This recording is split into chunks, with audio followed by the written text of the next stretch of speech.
भारतीय कंपनी अटेरो battery recycling plants पर $1 billion खर्च करेगी। ई वेस्ट मैनेजमेंट कंपनी अटेरो रिसाइकलिंग ने मंगलवार को कहा कि वो अमेरिका, यूरोप और इंडोनेशिया में लिथियम आयन रिसाइकलिंग फैसिलिटीज की स्थापना के लिए अपनी वैश्विक विस्तार रणनीति के तहत 2027 तक $1 बिलियन का निवेश करेगी। कंपनी का लक्ष्य अपनी lithium ion battery waste recycling क्षमता को कैलेंडर वर्ष 2027 तक सालाना 300,000 मिलियन टन से अधिक करना है। इलेक्ट्रिक वाहनों पर अधिक ध्यान दिया जा रहा है, जिसके परिणामस्वरूप लिथियम आयन बैटरी रिसाइकलिंग की मांग में वृद्धि हुई है। 2030 तक 2.5 metric tonne lithium ion battery काम की नहीं रहेगी। एटेरो के सीईओ और सह संस्थापक नितिन गुप्ता ने कहा, भारत में विकसित और विश्व स्तर पर पेटेंट की गई हमारी नासा मान्यता प्राप्त तकनीक के माध्यम से हम सामग्री को एक स्थायी तरीके से प्रभावी ढंग से रिसाइकल कर सकते हैं और शुद्ध धातुओं को निकाल सकते हैं जिन्हें अर्थव्यवस्था में वापस लाया जा सकता है।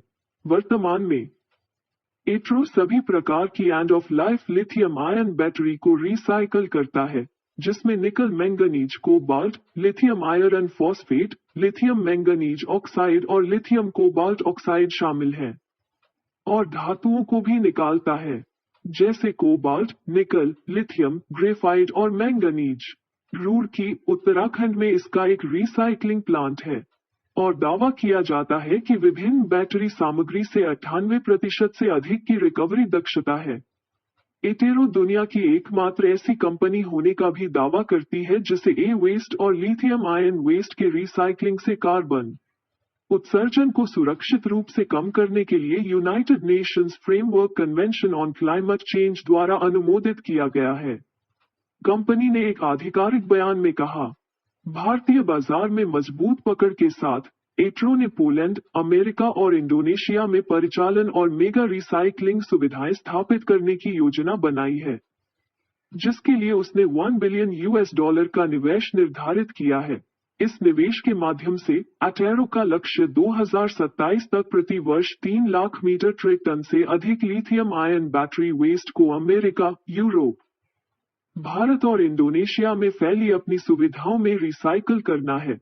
विस्तार योजना के पहले चरण के तहत अटेरो 2025 तक अपनी लिथियम आयन बैटरी रिसाइकलिंग क्षमता को 1,50,000 मीट्रिक टन तक बढ़ाने के लिए $500 मिलियन का निवेश करेगा।